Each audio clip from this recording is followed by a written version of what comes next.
Hello everybody, welcome back. Today as well we have got to another video. In this video I'll show you how you can create broadcast channels. But before that, please do make sure to like our video, subscribe our channel, and yes, without any further delay, let's get started. For that, simply go ahead and open up your Instagram app. Go to the chat icon here in the middle. Then go ahead, tap on this little paper pencil icon on top right corner. Tap on channels. Tap on get started.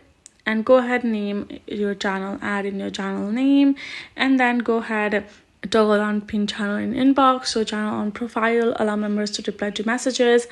Once you have added the information, you're going to go ahead, tap on this create option on top right corner, and there you go, your broadcast channel has been created.